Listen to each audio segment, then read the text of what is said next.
no idea what he's talking They about. assume that because of what I do, that I'm gonna fight back, and then I'm like, oh, you're getting arrested.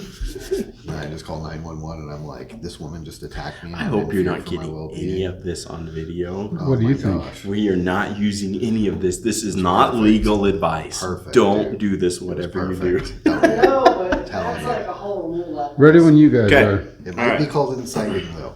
I'm just saying.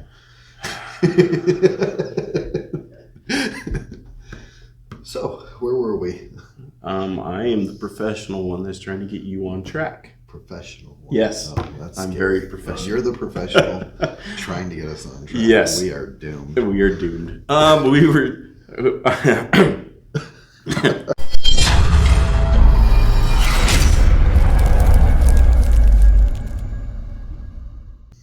What's up, everybody? Ron from Guardian Concepts, and I'm joined by the one, the only, the man, the myth, the legend.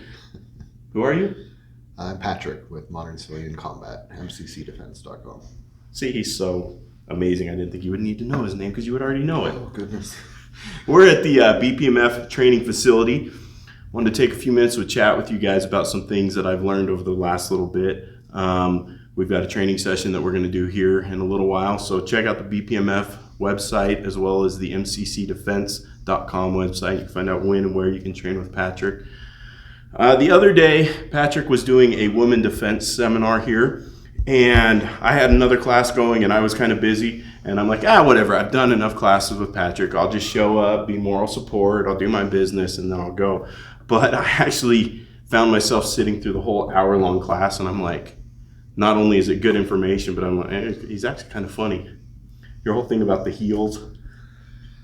Yeah. I get a lot of practice with that particular course. With the women's defense courses, I've been doing them now for going on about 5 years, sometimes as many as 2 or 3 a month. So I try to find material that's relatable, but also not try to single anybody out, So I try to make the class fun, even though we cover a lot of, otherwise pretty dark content.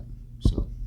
And it was interesting because Patrick had everything from cute young ladies to cute, beautiful grandmothers in the class, and it was all relevant, and they were all participating, and they were all learning.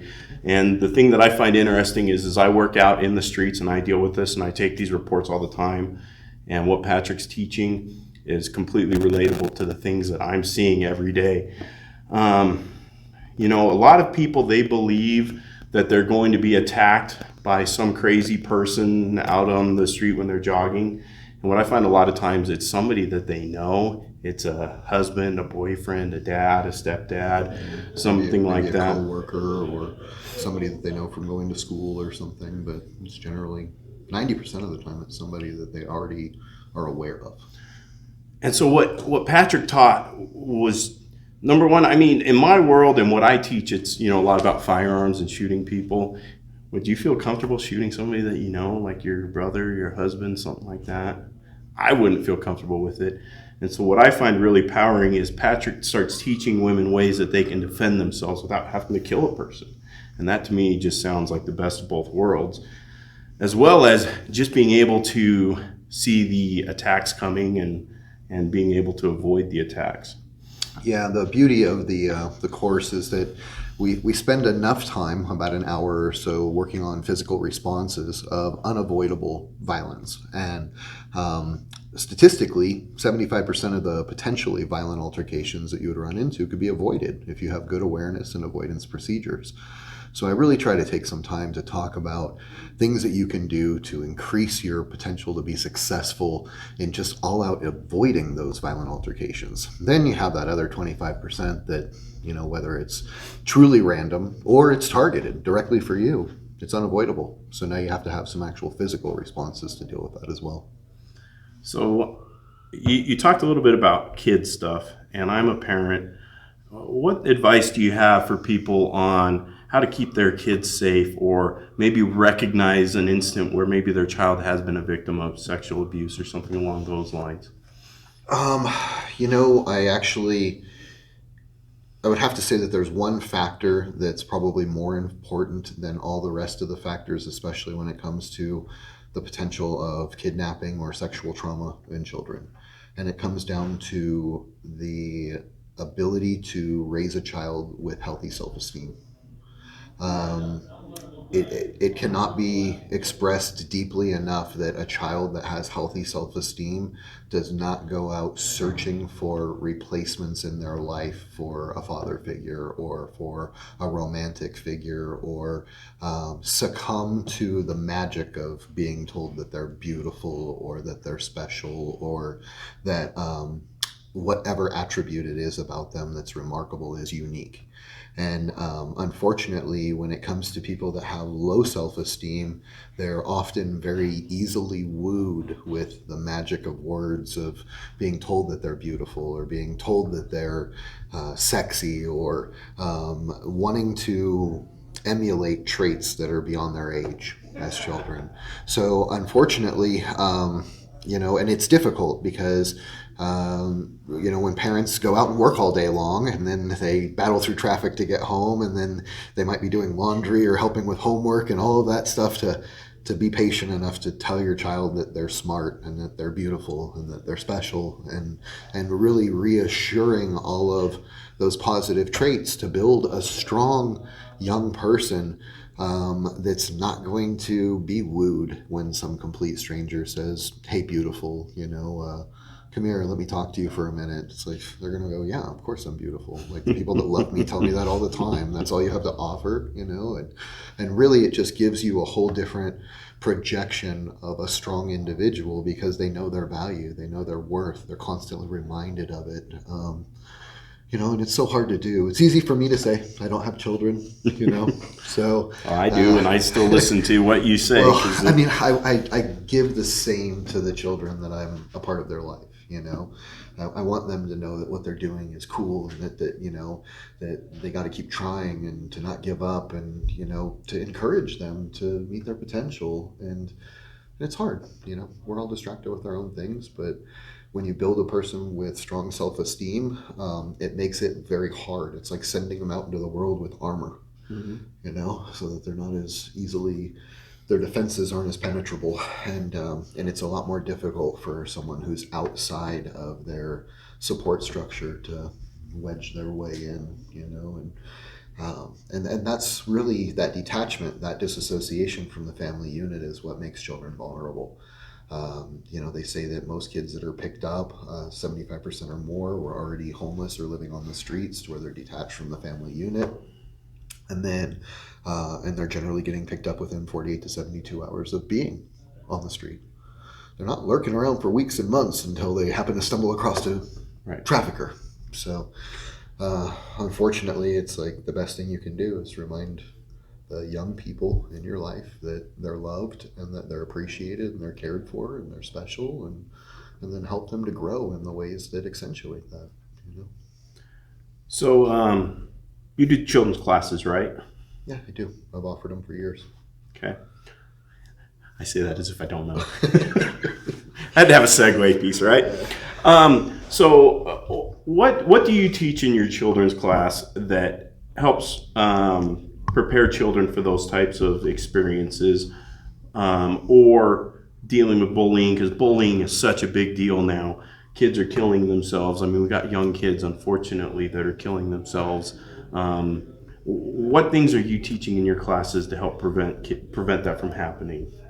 Well, once again, you find that approach, even when you figure like male on male violence, it doesn't even have to be sexually oriented violence with young people. When you figure male on male violence, the bullying, so to speak, it happens generally with young kids that have questionable self-esteem, or maybe their self-esteem is too great, so it kind of separates them from the rest of the pack and they become a target.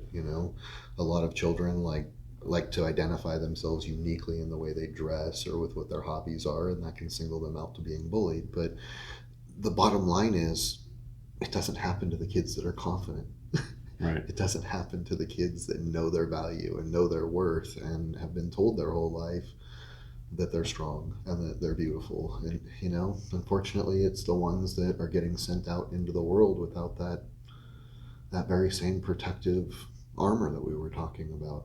And I'm no pushover. I will fail a kid in a hot second if they do not know the material. But I also would never set them up for disappointment by putting them into something where they didn't know what was expected of them. Right.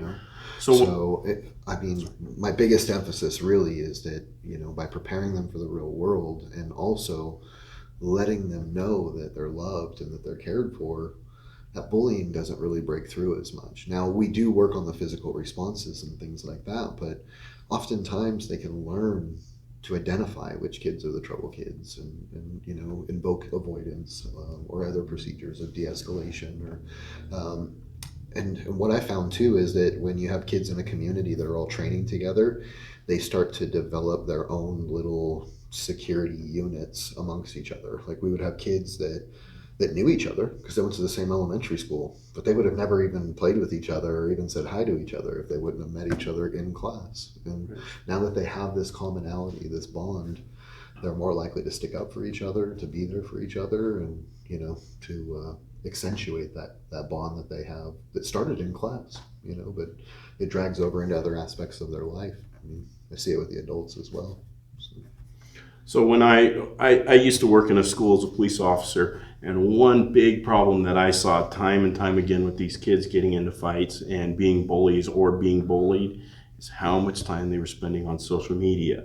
They would go home and we would look at their logs. They'd bring us logs of them bullying and being bullied, and they would spend hours on social media.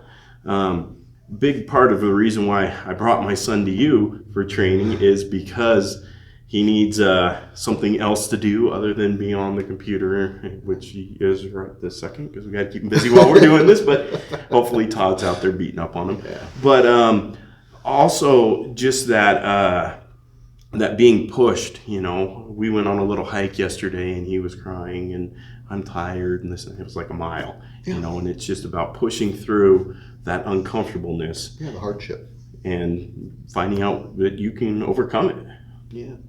And I see that a lot more with young people. I was raised in that suck it up, walk it off generation. So, oh, really? And I wonder what that's like. Former law enforcement and military. So it was, it has its good contributions. And then there are also some places where, it could have been reinforced with some nurturing as well, right? But the idea with it is that young people these days don't experience hardship the way we did, and a lot of times it's, to a fault, a lot of parents don't want their children to experience what they had to. Right. I wouldn't want a child of mine to grow up in the same neighborhoods I grew up in. Right. Very simply, right? Yeah. So, but through that, we shelter them from being prepared for the real world. And sadly enough, I hate to say it, but you have to think about the way they make their connections with their peers, right? And unfortunately, if somebody doesn't have a healthy self-esteem, then they're looking for those likes. They're looking for that sense of yearning and belonging with their social structure, even if it's digital. Right.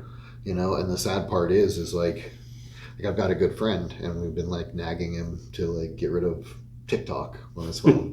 And he messaged me the other day. He's like, I keep going to where it was on my phone. And I don't realize. I'm like, yeah, bro, it's that's your fix. Mm-hmm. You're going to get that quick, instantaneous, reassuring, whether it's knowledge base or it's information or whatever. But, you can't go to that and connect that with your happiness. So as sad as it seems, being involved in your community and being involved in other activities, one of the things we used to do to instill that sense of community with the kids is have a movie night once a month. We do it on a Friday night. I'd take the kids for 2-3 hours. Parents would pay $20-$30. We'd get a bunch of pizza, put on an old martial arts movie from the 80s or something that was child appropriate, and we would hang out, and all of the kids of the different ages would get to hang out together. There'd be some dodgeball going on. Some wanted to work on their stuff, so they'd be over there doing their form, and it's just the parents loved it because they got some free babysitting on a Friday night, and all things considered, it brought in some money for the school to get equipment that we needed, but it created that sense of community, and they weren't all sitting around glued to their iPads and on their phones, and they were living in the moment, and that's real.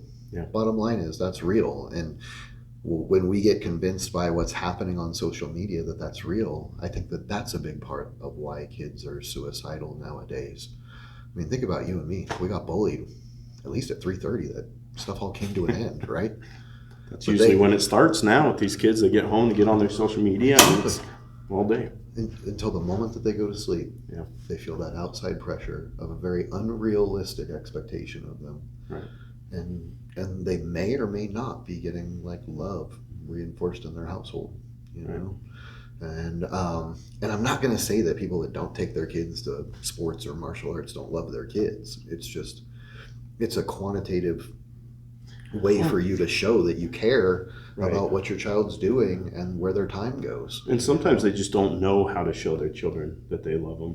Oh. And it's funny because Yeah. my son was challenging me on stuff yesterday, and I was thinking, like, that little twerp, he's trying to challenge me.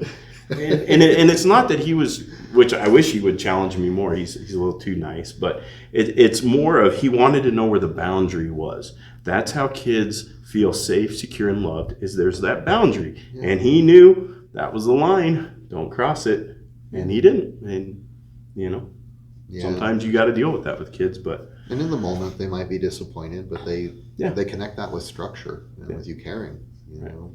So, my biggest thing too, really, is trying to emphasize to children to know who their support structure is. You know, there are generally people that are charged with their safety at all times. Right. So them knowing that and being able to, for the lack of a better term, exhaust it if need be, to communicate to people that they don't feel safe or that the circumstances that they're in are not safe for them. But right, a lot of kids, I don't think, believe that somebody would care. Right. If they were to speak up, they would think it would just be hushed down or swept under. And a lot of times, I'm sure if your son were to be like broken down into tears and tell you that somebody's picking on him, you would be marching down there to sort it out, right? I mean, but a lot of times, they think something to do with them, or Yeah. but reinforcing that they Yeah. can talk to you about anything and the communication's open. and kind of reinforce that with your kids. It doesn't, and you brought this up in your seminar. That's why I'm bringing this up now. It doesn't have to be you as the parent, because sometimes my son thinks I'm a little scary. I know you guys all don't think I am, but sometimes he thinks I'm a little scary, and he may not want to talk to me. But he may have aunt or cousin or sister or friend or somebody like that he's comfortable going with, or in your case, it may be a she or whatever. But just make sure that they know that person they can go and talk to. And, when you get that information that needs to be dealt with, whether it's sexual abuse, physical abuse, bullying, whatever, and you've got to take action, you make sure that child knows that it's not their fault, that they're loved, but you're going to take care of the problem. You're going to help them. That's one thing I dealt with all the time in schools. When something would come to me, the kids were all of a sudden, oh, no, we don't want you involved. We don't want you involved. Don't call my parents, or don't talk. It's going to make it worse. It's going to make it worse. And that's a big fear with kids. Yeah, and really make it available to them too. I mean, it's great that they know that they can talk to grandma or that they can talk to an aunt or an uncle, but even sometimes not even posing it like that and just saying, "Do you want to go over to your grandmother's house for a little while?" And and what the magic will happen once they're around somebody they feel comfortable with. It'll work itself out, but just making it available. And it's not like they can go hop in their their play school car and drive 15 miles away on their own. So you not only have to remind them of who their support structure is, but make that open and available to them, because that might be where you get your indicator. It's like, no, nothing's wrong, I'm fine. But yes, I want to go to grandmother's house. It's like, okay, Something's wrong. we're getting something. Yeah. We're getting somewhere. Yeah. Maybe I can't pry it out of them, but I can put them in front of somebody that they feel comfortable talking to about the subject, Right. So. All right, before we move on, anything else to add with children, things with children? I just want to add something real quick. Patrick talks a lot about threats in the community to your children, people picking him up, all those things, and those are important to be aware of. I just want to remind everybody that a lot of times attackers and abusers are known people, so don't neglect everything outside or inside the home because you're worried about outside. Be Yeah, be vigilant. vigilant. So moving on to some of the adult things, Patrick has a lot of women in his women's seminar, and he told me kind of a cool story that I want to bring up. Believe it or not, ladies, some of us guys actually do kind of like strong women. I don't know. Never mind, I'm not going to speak for him. But he, in some of the single groups we've been a part of, guys getting handsy with women, that's how they phrase it, has been a problem. And he had a cool experience about, a lady trained with him, and, when she had guys getting handsy because of the training and the confidence she built up with him, she basically was confident telling the guy to go pound sand. Yeah.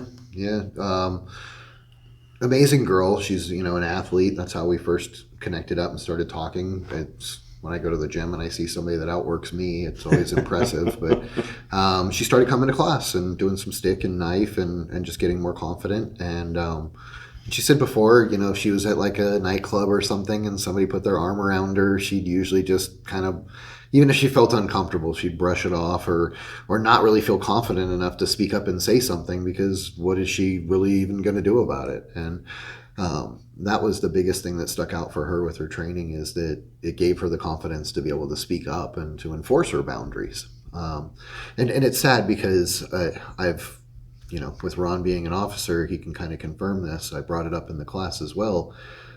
If you were sexually assaulted by somebody and you call the police and the police show up right now, the first thing they're going to ask you is, did you ask him to stop doing what he was doing? And the sad part is that it seems like you shouldn't have to ask somebody to not touch you inappropriately, but unfortunately you have to establish boundaries. And if you don't do that, then they're not technically violating a boundary yet, even though it's inappropriate. And so when we brought all this out into the light, she was more than comfortable sharing the fact that because of her ability and the capability she had gained, she felt more than comfortable being able to speak up about what she feels is appropriate behavior for people when it comes to them putting their hands on her body. And she didn't have that before. We're not talking about a real big person either. She's petite, but she's fiery. And the bottom line is, if she's got a knife and she gets it out, I wouldn't want to be on the pointy end of it all. But it's through that gaining of confidence in your capability that it translates into your confidence in everyday life. So it's always a beautiful experience for me to see people get closer to who they want to be in that sense. So it was cool for me hearing the story. That's why I'm like, oh yeah, you got to tell that story. I think it's a cool story. Yeah, she didn't mind, and the guy got all weirded out. She's like, "Well, quit being a freaking creep," and like called him on it. But it was because she felt confident in her ability, and so and it's nice because I think that accountability is what makes for a polite society. They say an armed society is a polite society. Well, if we were all armed all the time, regardless of what we're holding, then I think we'd all be a lot more polite. So yeah, so I tell people this all the time, and when I talk to women about this, they're kind of surprised. But everybody gets on the news and they see the story about the girl that met a guy on Tinder or Uber, or a guy beats her up in the park or grabs her, these crazy situations, and they freak out about these all the time. I'm like, do you know how many times I've taken those reports in my career as a police officer? Not very many. You know what I take a report on almost daily? Babysitter, uncle, a woman being friend. a woman being attacked by, like you said, a boyfriend, a husband, a father, a brother. And so what I do, I teach the firearms, defending yourself with a firearm. And to me, I brought this up earlier, it would be really hard for me to shoot. Brothers would be kind of tough, but it'd be hard for me to shoot my dad, my uncle, all these people that mean something to me in my life. And how amazing would it be to be able to gain the skills to stop that person from hurting you without having to kill them, without having to seriously injure them. That is part of the reason why I'm such a big supporter of what Patrick does. Yeah, it's nice to have that ability to escalate your force accordingly. A lot of the situations I find myself in, they're often just intoxicated people, or people that are, emotionally unstable temporarily, so they need to be controlled. But, there is a threshold and a ceiling. So anyways, All right. Anything to add on that? I think we covered that one. No. I just think that it's important for people to train, and really once you do, it's almost infectious. You start becoming more capable and realizing that you're capable of so much more than you thought. So, and sadly enough, it's like if you're not doing it for yourself, there's got to be somebody out there you care about that's counting on you. So you're saying you're infectious. Okay. No, the training is. Oh, the training's an infectious once they're disease, bugs, not you. man, it's funny. Like we joke because some of us are just lifers. If we weren't doing this, we'd be training firearms, or we'd be, training long distance shooting, or survival techniques, or escape and evasion, or lock picking, or whatever. So All the stuff you do on a normal daily basis. yeah. All right, let's get on to the fun stuff that everybody's really here for. Everybody wants to know about all the pokey stickies. All right, so we're having some fun here. We're goofing off. We're hanging out. But we're here for the good part, okay? We want to talk about the knives. I know that's why you're all here. That's the only reason that I really was able to get Patrick here, because I'm like, hey, come check out some cool knives. And he's like, I'm on my way. All right, so let's start down there at the far end with the Shark Tooth by Scallywag. This one's actually, unfortunately, been discontinued. But what do you think of this one? I really like the shape of this. I think it would fit a little bit better if I had a glove on my hand, but to be able to choke up on the spine of this thing, I really like the way I have leverage. Also, I'm a big fan of retention rings. Having been in a situation where I've lost my balance and I've had to grapple holding a knife in my hand, that retention ring can really give you a last-ditch effort at maintaining some control of the weapon. Yeah, but I've had you take a knife away from me that had a retention ring, and I didn't get the finger back. Yeah. I mean, if you know what you're doing when it comes to disarming, it is pretty easy to isolate the pinky. But at the same time, something tells me you might have made a series of other bad decisions before we got that far along. Anyhow, the retention ring is nice, but yes, it does keep a part of you in there if you're getting worked on a disarm. But I do feel like the finger is really the least of your worries at that point. So I really like this. Feels like a nice thickness. It's not so thick that it's going to be additional weight and be cumbersome, but it doesn't feel so thin that it's flimsy.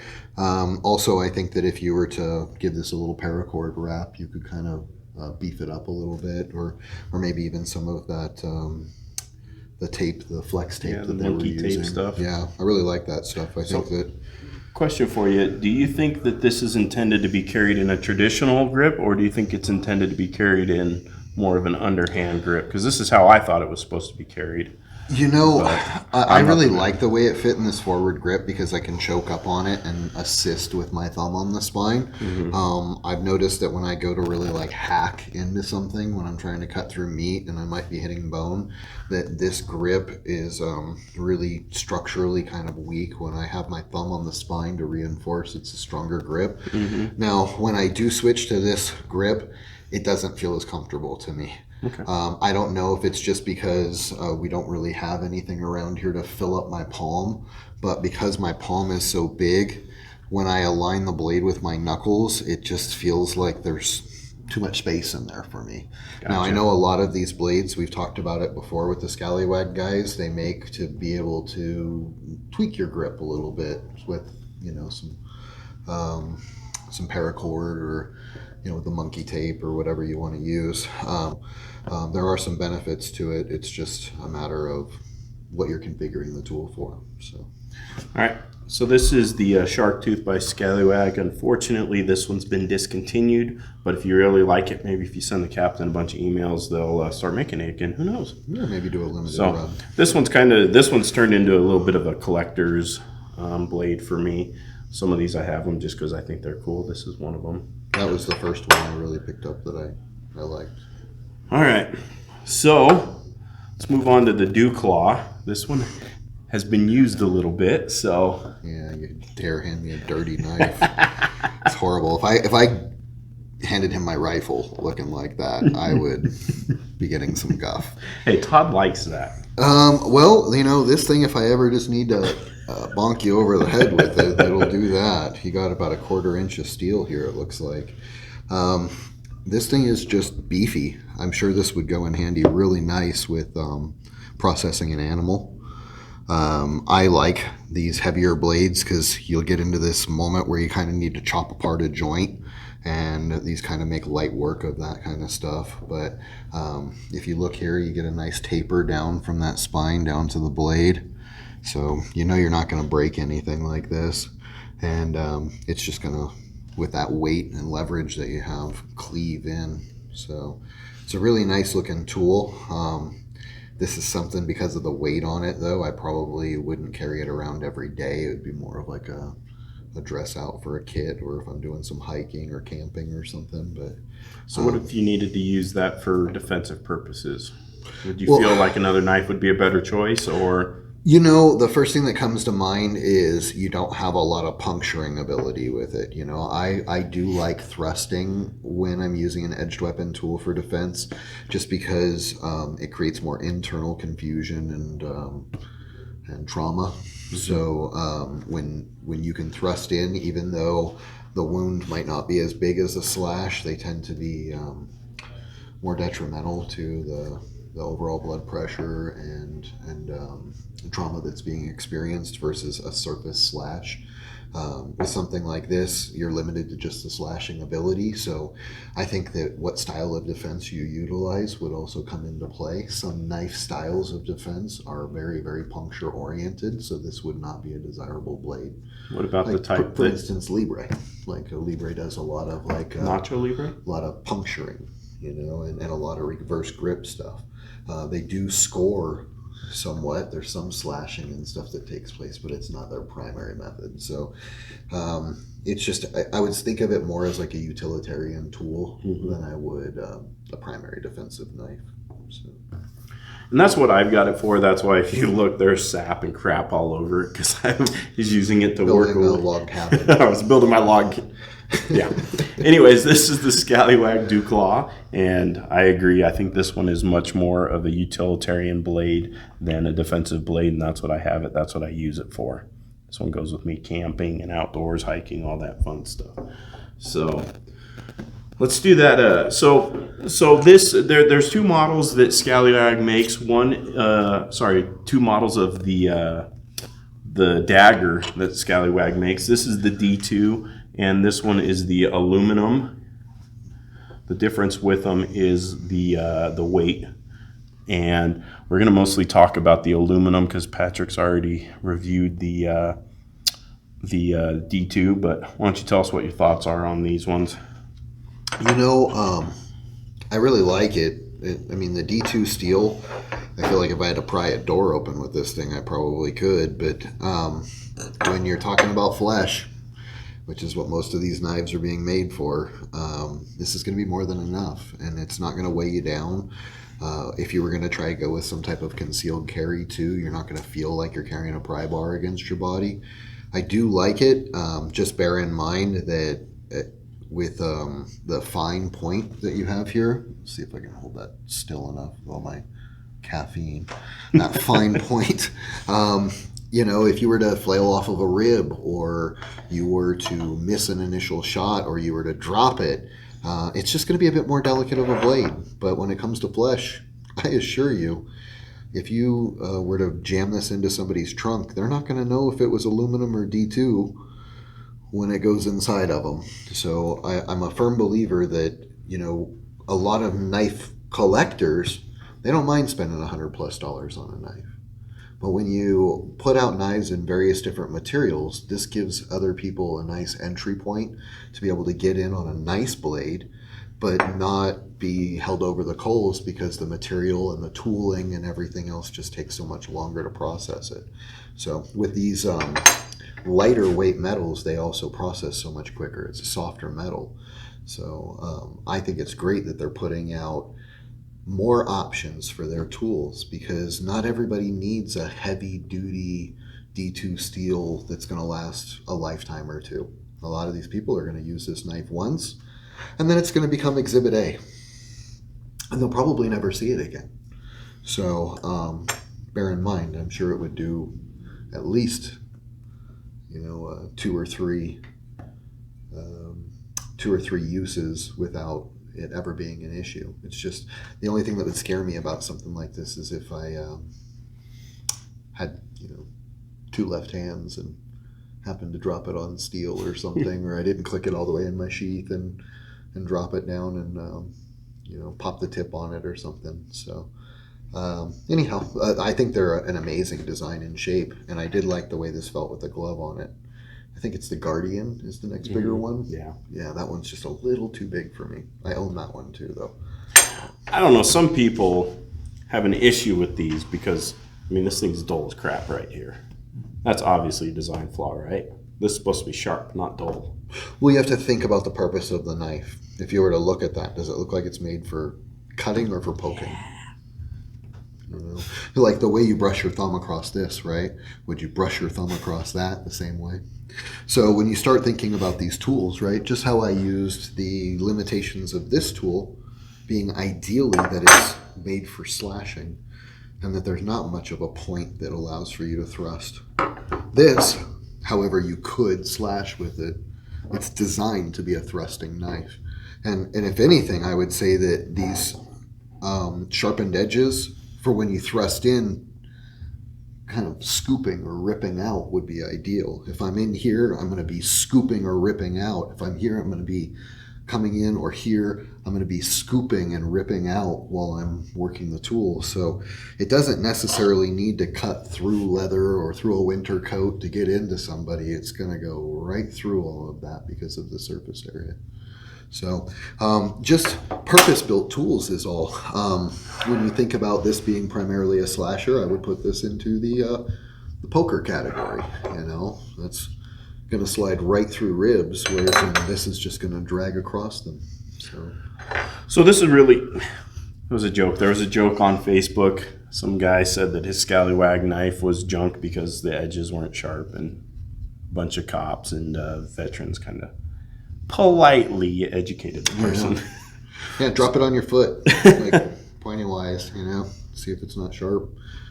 Because I can tell you right now, the way that that's designed, it's not going to take a whole lot of oomph to hump it into somebody. So Scallywag, the designer of these, they have a lot of ladies that like to carry these because they're super light. You can put them on a pair of gym shorts or yoga pants or wherever, a dress with a garter or something. These things are so light, they just stay right there. So I guess for you, the viewer, you got to decide, do you want a little extra weight, a little bit more durability, or do you want a little bit lighter? Personally, I like the aluminum a lot more. So this is the aluminum dagger by Scallywag Tactical. Yeah, I like it. When you start wearing a knife for 8 to 10 hours, all of a sudden it does matter what it weighs. Yeah, my yoga pants don't stay up with the heavier knives. And if I remember correctly, they make a trainer for this knife, which I'm a big proponent of. Yep. You're going to get my money a lot faster. You'll get twice as much money a lot faster if you just sell a trainer with your knife. I'll even damn near pay for the trainer what you want for your knife. It's incredible. It takes very little effort for them to put out a trainer, and it opens them up to a whole new market of people that are serious collectors. All right, so let's move on to the Karambit. What were your thoughts on the Scallywag Karambit? Looks awesome. The only thing that I'm not real comfortable with is that with the Karambit being ideal in a reverse grip, when I do hold it into my hand, it barely fits in there. Now, I am guilty. I've got a mitt on me. I'm only 5'7", but my hand is pretty good size. So when I hold this, I could tell right now there's no way I would get this knife to fit between here if I had any type of glove on or anything like that. Now, there are a lot of knives that I've seen along my career with edged weapons where I adore the blade visually. There's an aesthetic that draws me in. But then when I hold it in my hand, whether it's, my God-given attributes or it's just the styles that I've trained, it just doesn't fit for what I'm trying to do.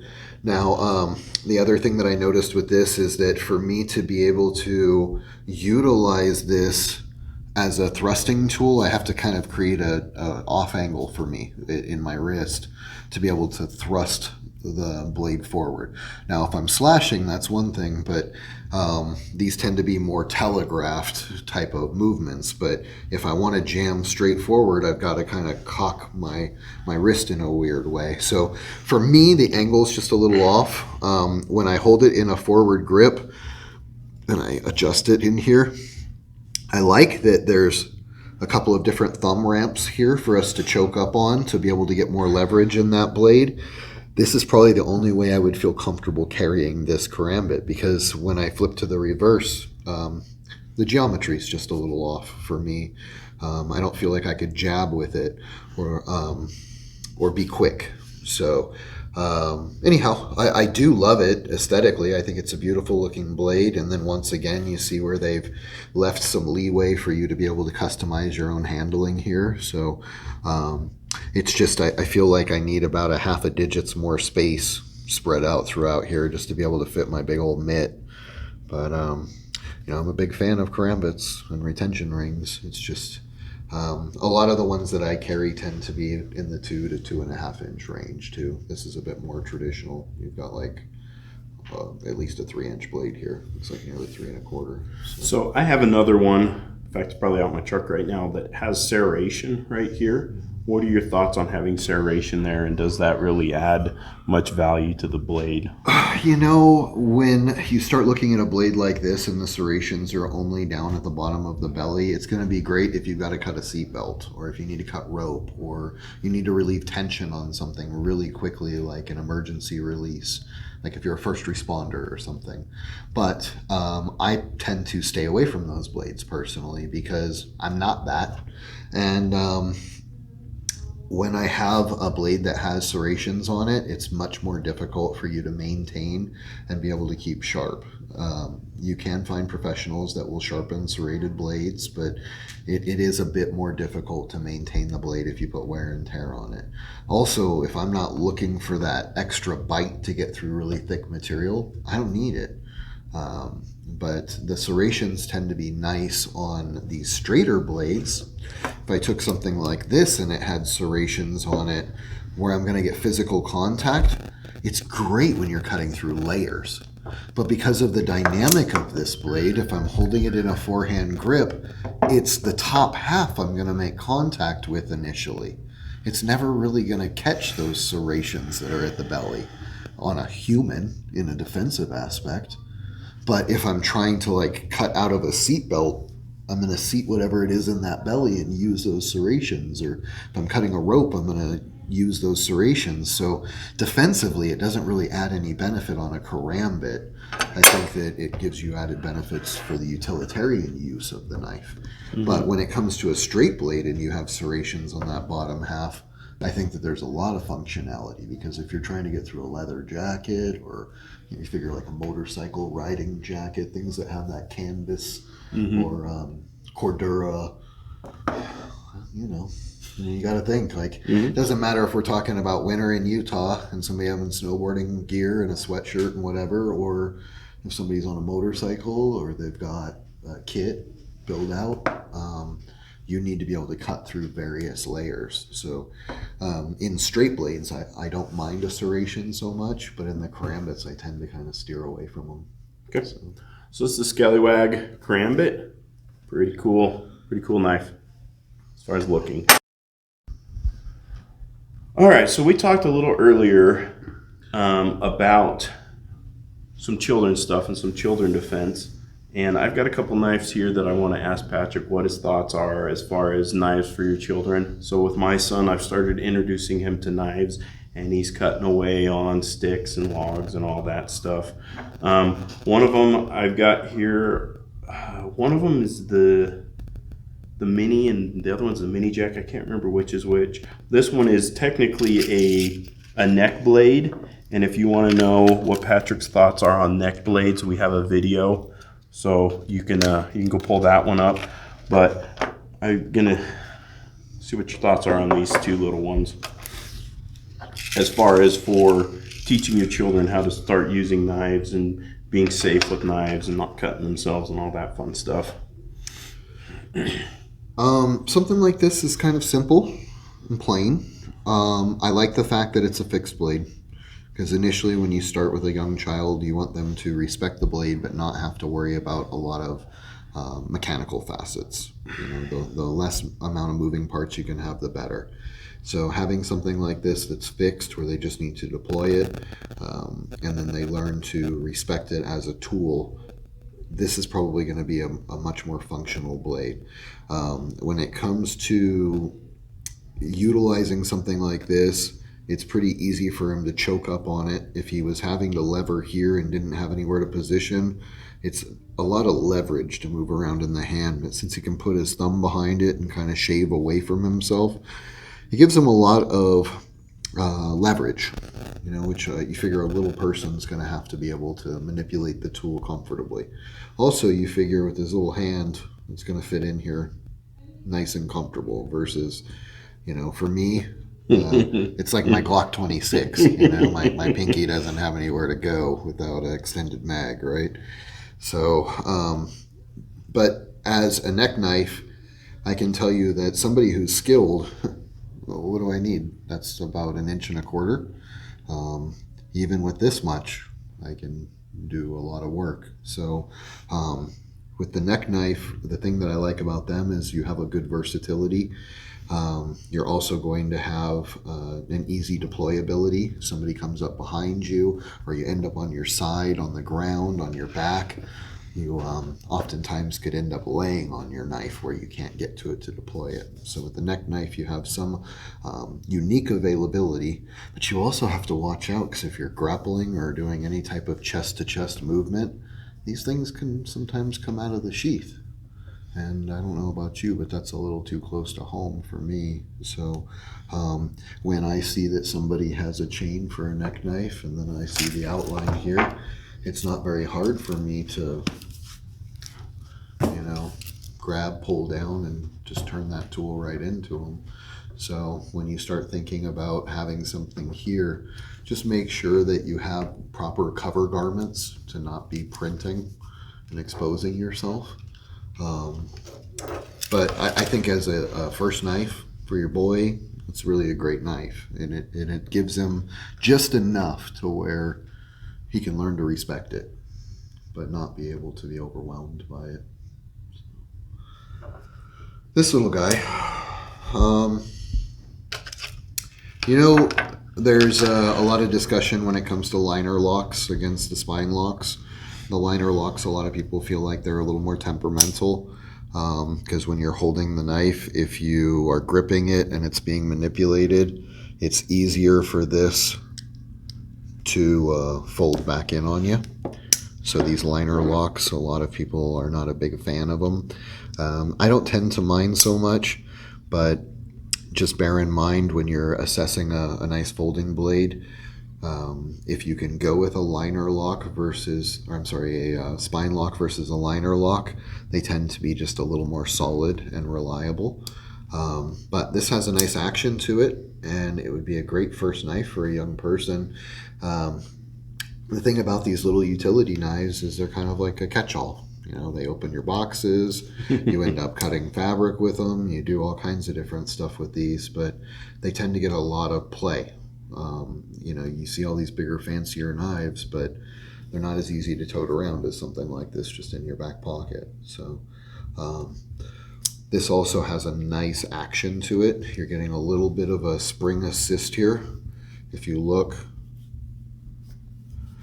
it's important to understand the laws where you are. In some states, this would be considered a spring assist, and it would be considered illegal because you have an assisting mechanism that opens the knife. So just good to know the laws where you're at. You don't want to set your kid up with their first knife and Commit a felony before have, 8. have them get a dirk and dagger charge for carrying a switchblade, technically, by law. So yeah, a couple things to keep in mind. You know, my son with his little fingers, he has a hard time closing this knife back up. So a lot of times I have to have him treat this as a fixed blade knife and hand it back to me to be able to clear or to close it. But some cool things, you know, I can teach him with woodworking. Start getting used to some of the self-defense principles that Patrick teaches, like choking up on the blade and just cutting away at wood, and, you know, teaching him kind of just to respect the how dangerous this could be if he's not careful. So we've got rules like he's not allowed to walk around with this in his hand. You know, he's got to put it down, and you know, some things like that. So all right, so this is the Wahoo knife. There we go. I had to think for a second. This is the Wahoo knife by Scallywag. It's kind of more similar to like a Benchmade type knife. Yeah, it's a nice smooth action. I like that the micarta here is like, my hand's just a little bit clammy right now, so I could feel that it's nice and sticky. A lot of times when you see these guys that just have like the metal tooling, and then that's how they use the scales. If your hand were to get bloody or wet for any reason, you don't really get much traction on that. But with the micarta, one of the beautiful properties of this is that the wetter it gets, the stickier it gets. So it's kind of nice if you have a nice viscosity or, you know, oily substance on your hand to be able to have that extra grip. Also, you've got a little bit of channeling here that helps the blade to break free if you flail on a rib, or if it manages to stay in. A lot of people don't realize if you happen to get stabbed, one of the worst things that you could do is pull the knife out, because then you don't have anything helping to keep everything isolated and plugged. So when you pop the cork on that, then you're gonna have a lot more blood flow. Well, when you have channels like this, these blood grooves built into a blade, even if the blade stays in and it were in all the way up to its maximum depth, it's allowing for a bit more blood to escape there with those channels. And like I said, if you manage to get stuck in between some ribs, it's going to help it to wiggle free a little sooner too. Only thing that sucks about that is you kind of sacrifice a little bit of your thumb ramp potential there. So it's just a different feature for a different type of grip and style or approach. You know, it's funny, me and my outdoor buddies, when we first saw this, we thought it was for like your flint and steel to start your fire, which would work pretty good for that. I mean, I'm sure you could. There's no reason you couldn't. I mean, you could use the spine of any one of these to scrape a magnesium starter. So it's a good little smooth knife, little fun knife. It's a fairly inexpensive one. I think it retails for probably like $50 or something like that. So. And you see with that slide release and the slide lock on there, takes zero effort. So if you've got somebody that's having to push hard on the spine lock or on the liner lock, this is kind of a nice alternative. Yeah. Cool. Again, what was the Wahoo by Scallywag? So I want to talk to you a little bit about what are your thoughts on the OTF, the out the front type knives like this one? I like them. I've got a Benchmade Infidel, and I've also got a Microtech. I mean, these are pretty standard type of blade. When you first started seeing these, they were like real popular in the 80s movies, and but they tend to start in the $200-300 range. I like them because they have a great usage as an impact tool and then impromptu as a knife. You don't have to worry about many fine motor skills because you're not having to thumb the blade open or flick it. The only downside to these, and a lot of people don't really know it, is that if there's any type of scuffle or there's been closed distance and the knife doesn't have the full ability to open, then it doesn't do much. So that's the only downside is with these out the front knives. Once I pull it and lock it back in, now it will recatch. But if we're in a scuffle, and if I did it against my hand, and we did it, just it will poke and it will bleed, but it won't cut me so bad I need stitches. It's just so even if we're in a scuffle and we're close together, and this has anything stop it from meeting its full extended length, it will be useless. So, and it's not because of this particular knife, it's any of these out the front knives, because if it doesn't get to lock into its forward position, then now you just have play in there, so you don't have anything that you could really use to puncture somebody. So there are some limitations. The beauty of it is there's no mechanic or anything that needs to take place. If you have this knife, you can body block. So it's not like I have to physically manipulate my thumb or have to flick it to get it to open.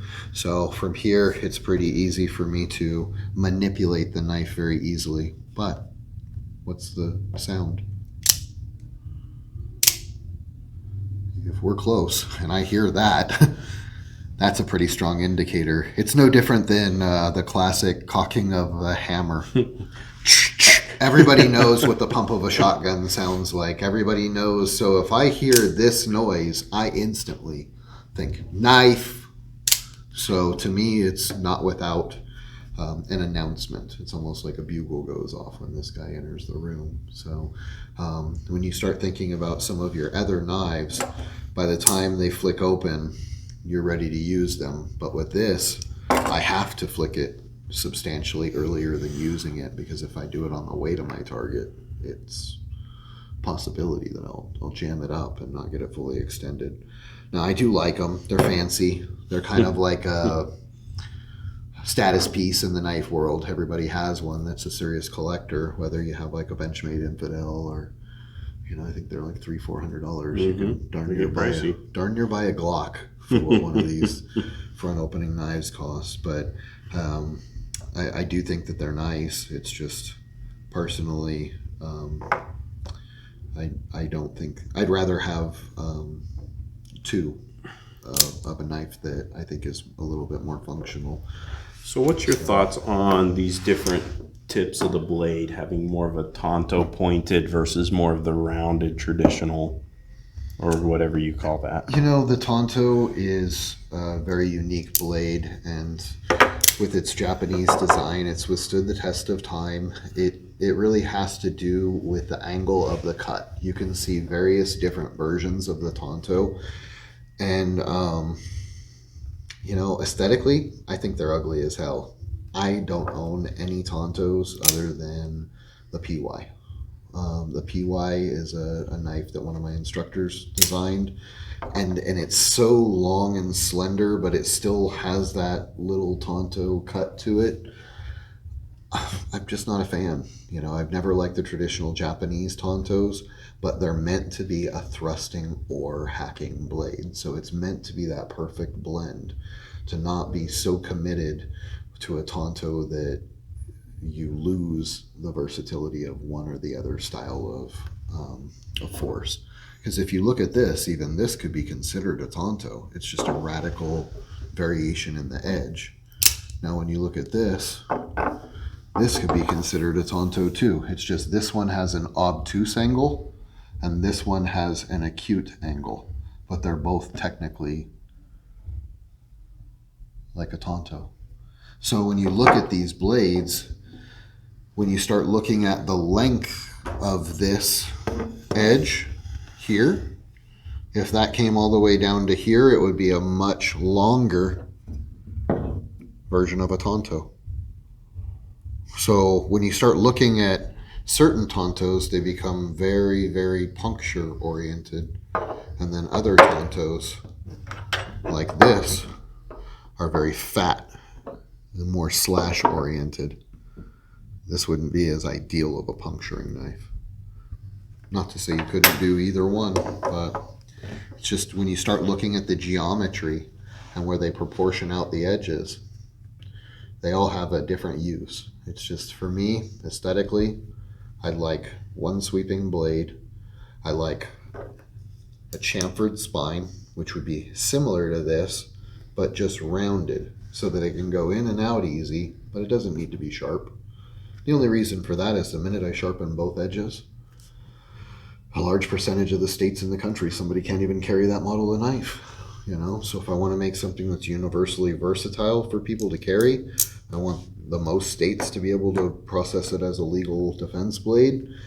I'd chamfer that so that it can get in and out, but I don't need to sharpen it. And then the Tonto, I'm not a big slasher, so I don't need that extra angle on there. If I slash, it's going to be on the way out. I'm going to thrust in and slash out. Or if I do slash, it's going to be to the hand or something where, tonto or not, it's going to be effective, you know. But I do meet a lot of guys that love them.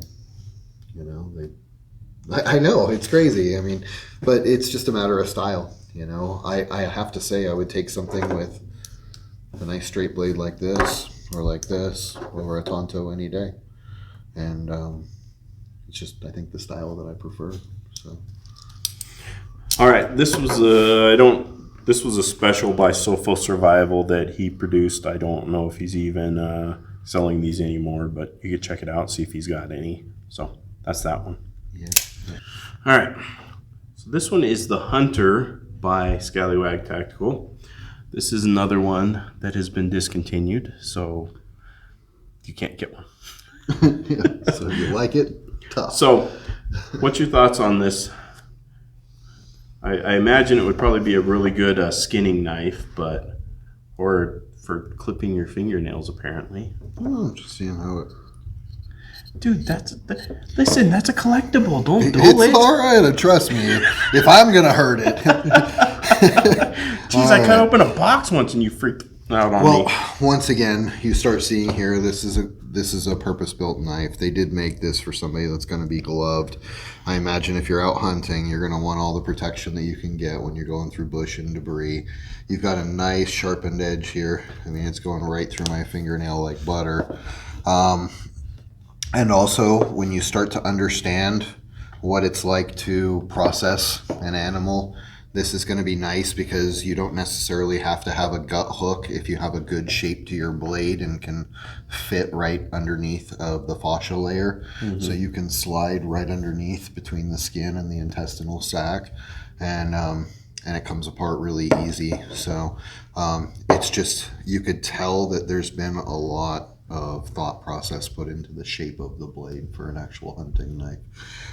You see these big old multifaceted 5-edged hunting knives, and to be entirely honest, when you're going to process an animal, you just need something that you can maneuver around in there really easy without cutting anything you don't want to cut. Right. So I like this. When I hold it in my hand, it feels really good. I don't have any complaints about it.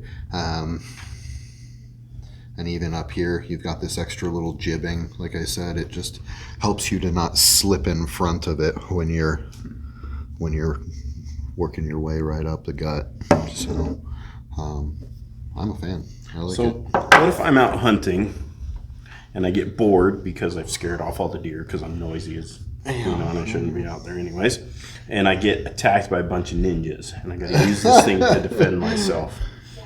Well, it's sharp. Once again, it's not a puncturing blade. It's really built with this wider profile to make cuts, and something like this, if you're cutting away a hide, it's nice because this sweeping belly, it gives you the ability to kind of work through material.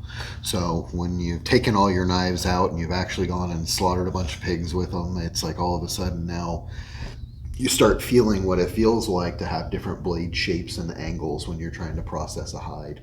So this would cut very well. Mm-hmm. It's just not really designed to thrust. Gotcha. But I mean, you tell me where on your body you want to get cut with it. Is that like, where do you want to get shot with a 22? Exactly. Okay. Yeah. But I mean, you think about it, even though it's not necessarily designed as a defense knife, I can't think of anywhere I'd want to get cut by it. So. All right, so this is the Scallywag Hunter, and it's the same as the other one. If you want it, you're going to have to email the captain and see what he's got because they've been discontinued. So, all right. So what are your thoughts on this little guy? This is a boot knife by First Tactical. I think they call it the Scorpion, I believe. Mm-hmm.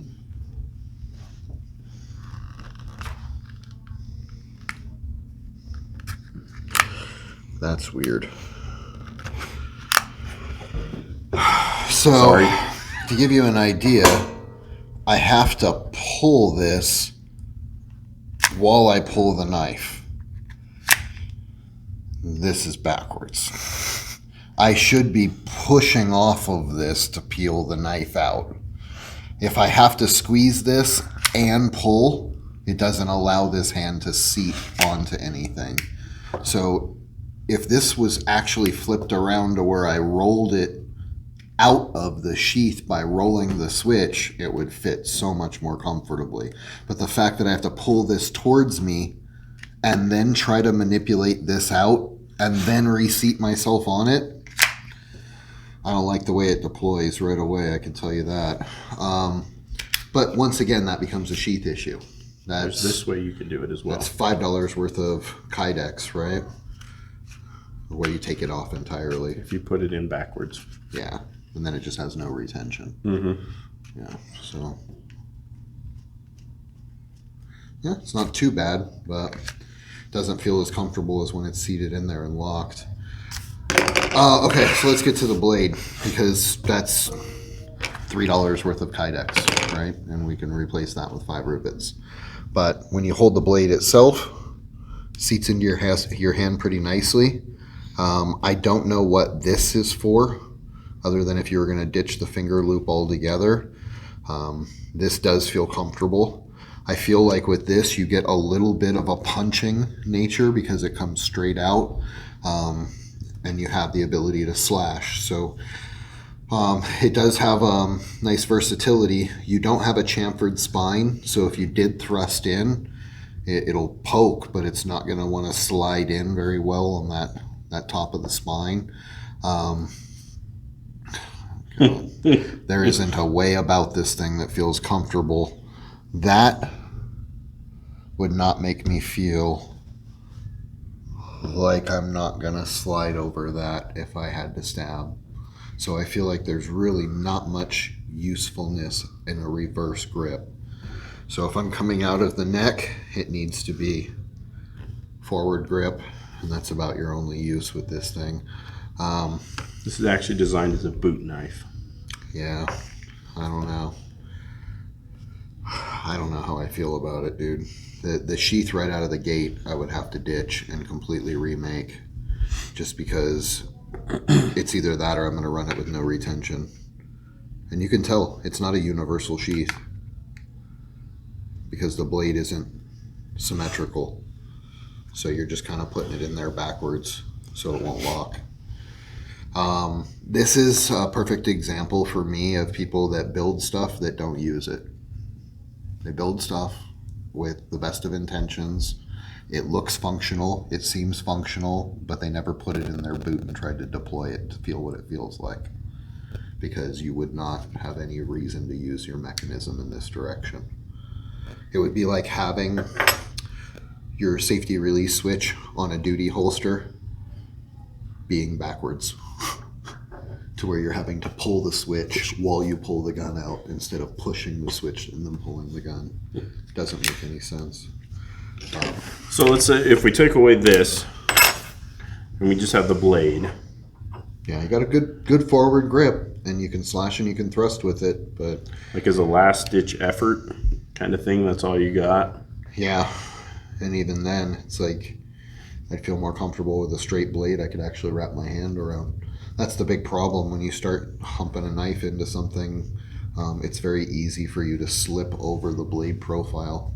You know, when you see a skinning knife like this isn't even meant to be used in defense. It's just a harvested animal. It's a hunter. This has enough spaces where you're not going to slip up on the blade. This is to keep me off of the blade. Almost like it was designed There's to not be used. much on here to keep you off of the blade, to stay in your way.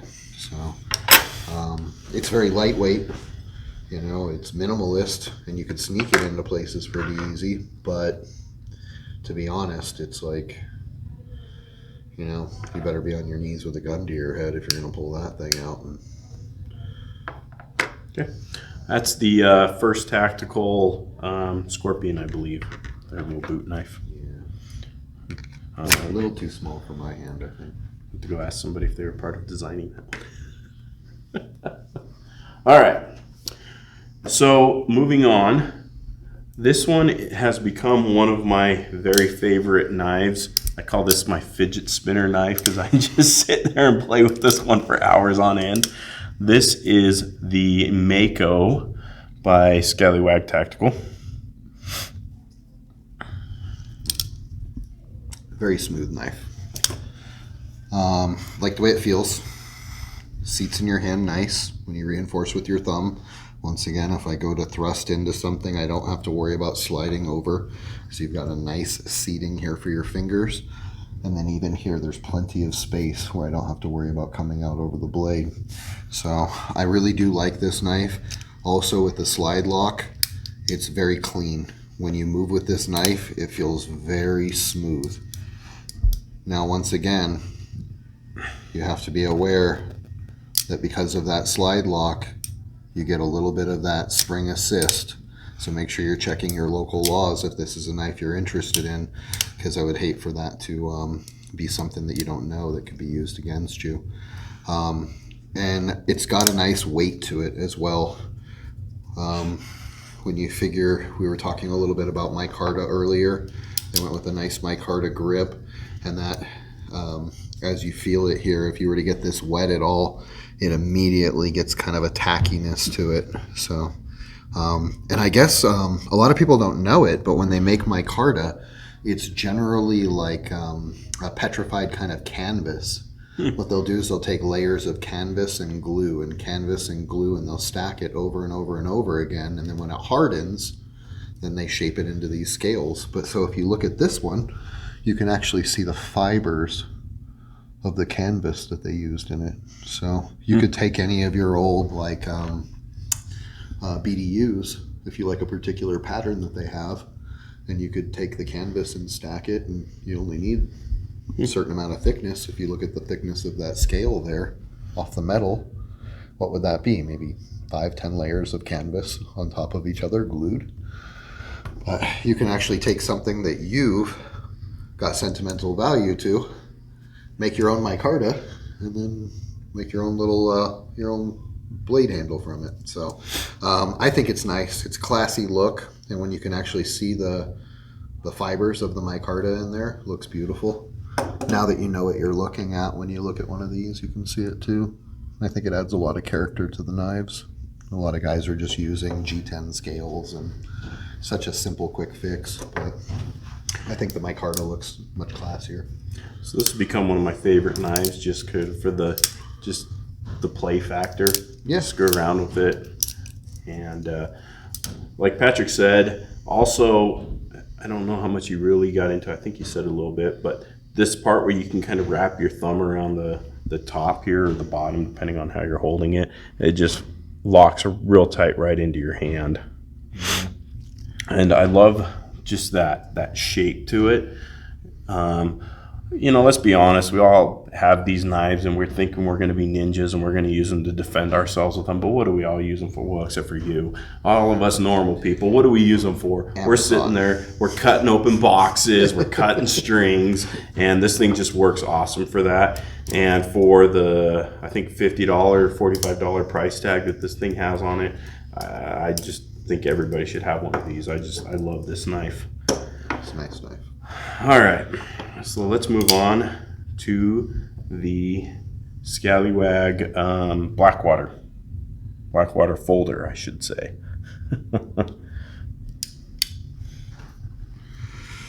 I like this knife. We talked a little bit about this last time, the way it feels in my hand. It's got a nice finger guard here. Once again, if I thrust into something, I don't want to have to worry about my thumb or my finger slipping over onto the edge.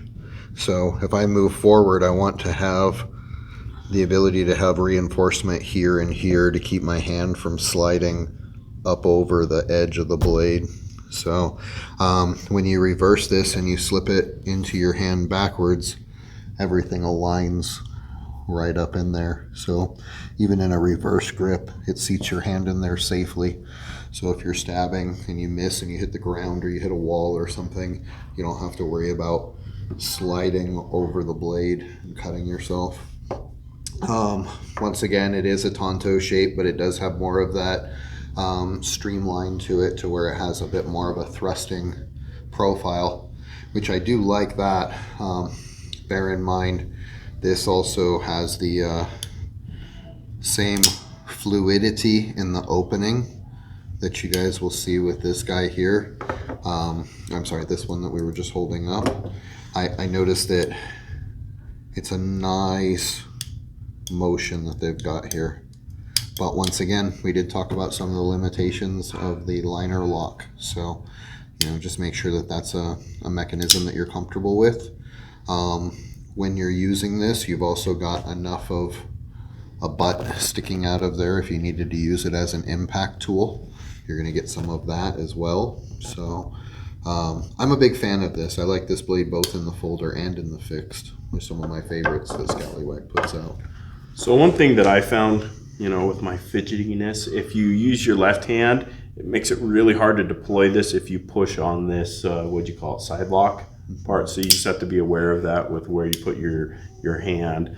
The other thing is, for me, in a stressful situation, if I deploy this knife, I'm a little worried about getting it into this grip that my instructor, you can guess who it is, taught me to use.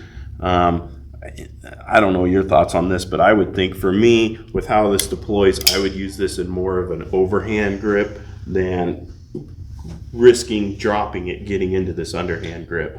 Yeah, I'm not as smooth as you though, so. There are a couple of ways that you can work on that. You can roll it, which gives you one method of changing the grip. Or when I open it, I can spin it. So when you think of spinning the knife between your fingers, that's just one method, right? Or if I'm here, I can put one finger around it, and then it's just like I'm rolling my fingers. So it's just a matter of playing with the dexterity. Since you really like this one, for you to sit at home and flick this open and then finger roll it and then flat spin. So whether I flat spin the knife or I finger roll, it just gets you used to different dexterities that you can use to switch the knife around. And what you'll find is they're unique shapes. You start kind of gravitating to one or the other. I watch Netflix too. I do this stuff while I'm doing it. I just need something standing here. So obviously the quality of the Blackwater is much higher than the quality of the Mako. And it's reflected in the price. This is considerably more expensive, but you'll look, the lockup, there's just not near as much wiggle as there is with the Mako. The tolerances are a little better. Yeah, the tolerances are a little better. And you can just feel in handling both knives, this knife is a lot heavier and it's just a lot more of a durable, sturdy knife. Now that can be good or bad. If you like a nice light knife, you may want to go with the Mako where you don't feel it in your pocket. This one, if you got a pair of gym shorts on like I occasionally do, you can definitely feel this one weighing down in the pocket. Lopsided. Yeah, you're walking like this. So just something to keep in mind. So we've gone over all of the folders here. Which one would be your favorite folder here? I would say it's probably a toss-up between these two. And I'm just going to throw out a little insight. When you start to think about different knives, and I like both of these, right? If you're going to be carrying a knife for defensive purposes, always think about what that knife is going to look like with the tag on it that says Exhibit A. Mm-hmm. And if I was to look at two knives here and say one of them looks like a traditional pocket knife and one of them looks like an instrument that was only designed to harm people, I think that I could say that one of them probably has a more aggressive profile, right? So if I had to choose at the end of the day to carry a knife that's going to be perceived as more benign, I would probably choose this one, even though it's technically bigger. But the sleeker profile, maybe you'd say the tactical black finish on there, but it looks like a little bit more aggressive of a knife. Now, the downside is they'll both cut you. So it's not like really there's a lot of common sense in the argument, but the sad part is whether you want to admit it or not, the outside perception when you have 12 jurors looking at your knife as Exhibit A of this tool that might have taken somebody's life in defense, maybe be aware of the perception of that, you know. For instance, if this knife came in silver or black, I'd probably just go with the silver because it looks a little bit more like a standard traditional pocket knife. We could probably get a silver one in here in about 2 seconds if we wanted. Yeah, then the tactical black one is all, you know, and it's interesting. Like I talk a lot with guys about this in self-defense with firearm stuff too. You know, it's you have to always be prepared for whatever your tools are to be used against you. You know, so try to choose something that's modest if you can, and that's not going to look like it was chosen as a tool for ending someone's life, even though that's very well what might happen. You know, I do like this. I think it's a sleek knife. If I was picking one for my collection, it'd be that Blackwater. But if I was picking a knife to carry, probably be this guy right here. So one other thing that I really like about this over the other knife is they both lock into your hand really good. But like Patrick said, and this is something I never thought about until I started training with a certain somebody, is as you're pushing down, there's a lot of handle here to protect your little piggy from sliding down over the blade. Okay, whereas with this knife, yeah, you're going to be a lot more dependent on your thumb locking you in up here. In that pinky channel. Yeah, that pinky channel is not going to do a whole ton for you. Another thing to keep in mind is this is retail, I think about a $45 knife, and this is retail for like $200, $225. So Yeah. just something to keep in mind. Yeah, like I said, for the collection. Oh yeah.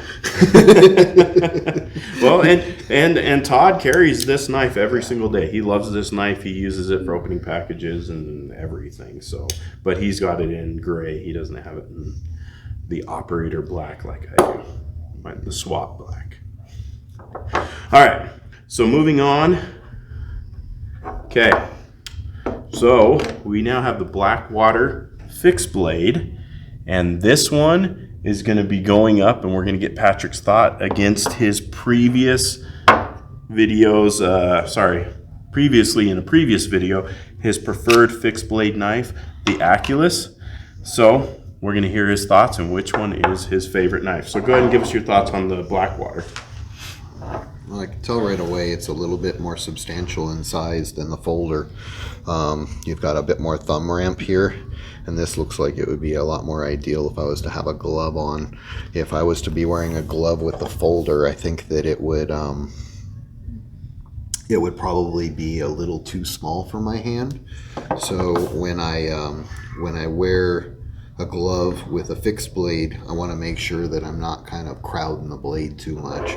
So I can see already that this guy, if you look here, just in the size, same profile, same ratios, but you can tell that it's just a bit larger. Now also, if you look at the thickness of that, if I needed to wrench on this while it's buried into something, I know it's going to hold up, okay? The downside is a lot of times grappling, especially with a knife, turns into you using that knife as a handle to try to manipulate the individual. So with a mechanism here, I don't know that I'd feel as comfortable wrenching on that as I would with the fixed blade. And that's got a nice profile on the steel here. Also, once again, that same thrusting Tonto shape. I'm a big fan of having that puncturing ability. The minute you start fattening the blade too much and making this angle more obtuse, then all of a sudden you lose all the puncture ability. So I really like this knife. I don't believe I saw this one before, but this was my favorite last time, and I think it's partially because I could club somebody with it as well as cut or stab them. This, you've got a super thick profile on the steel here. It looks like you're hitting about 1/3 of an inch versus maybe 1/4 of an inch or 3/8 here. So anyhow, the nice jibbing on the spine. I still really like this knife. I do feel like the jibbing is a little aggressive for a bare hand. So, but if I had a glove on, this would seat in nice. It's just because they didn't chamfer the top of the jibbing, it's a little rough, a little aggressive. Same grip. No, Oh, wait. same texture. Well, and this one's more rubberized. This is more a hard, but Well, actually, I think this one even has a little more bumps on it than. yeah, a little more aggressive. But this has kind of like a rubbery feel to it. So, I think if I had to choose, I would go for this guy right here. I just like the profile on it. It's a little more streamlined, and I think that the deciding factor comes down to the thumb ramp. Like I was saying, this is a little bit more rough. I'd have to have a glove to feel comfortable with it, whereas in this guy, I can get right up on it, glove or not. And once again, when you spin it, I've got room for my palm heel to seat and my pinky to seat. Whereas in here, I start getting over onto that rough jibbing again. So, you know, this was the best of the picks, but I think it just got one-upped. Oh. Yep. You know what? And I have got to completely disagree just because I'm me. The student has become the master, apparently. But just this one with the handle, especially this little bit, it just fits so much more comfortable in my hand to be able to use. I don't use a knife in this position very often in defensive purposes. So Well, I think we should settle it with a duel. we'll settle with the duel. Okay, to the rifle range it is. Yeah, 10 paces, turn and shoot. Right? Listen, that's the only way I stand a chance. So the other is going back to what Patrick was saying about the pocket knife. Is I believe this knife has a lot more of a utilitarian look to it. It looks more like a kitchen knife. This one to me makes it a little bit more scary. Getting back to the Exhibit A argument, if I had to defend myself in court, I would rather have to defend myself in court using this knife than this knife. So as far as cool factors and all that, oh yeah, this one's way cooler, no doubt about it. It's way cooler. Got some Ferrari lines to it. Yeah. The other thing comes down to the sheath, and once the sheath got the Patrick treatment to it and everything is now nice and tight and the knife stays in and it just fits tight, I like this sheath a little better than the other sheath. Yeah, So. just gave it a pinch and then rerouted some of your little rivet holes. But yeah, All right, anything else to add? nope. Quite a nice little collection you got. We're gonna This half? have to get you into some other brands. You know, try some other stuff out. Hey, next time Patrick will bring his knife collection and we'll talk about his knife collection. Yeah, very good. I've got a big old Pelican case full of them. So Okay, so Patrick always has his classes up on mccdefense.com if you want to find out how you can train with him. He's all over the place. He's here in Utah, he's in Texas, he's in California, he's probably even over in Europe and, I don't know, Antarctica. yeah, not a lot with Europe since the COVID stuff, but I teach in Texas every couple months and California every couple months. But I do classes in West Valley and here at the BPMF Inc. facility in Springville. So you can always find out more about him at the bpmfinc.com website. We'll be having seminars with him, and we have a lot of things in the works, more so than what we just have up on the calendar. So, all right, thanks, Patrick. Thank you, everybody, and have a good day.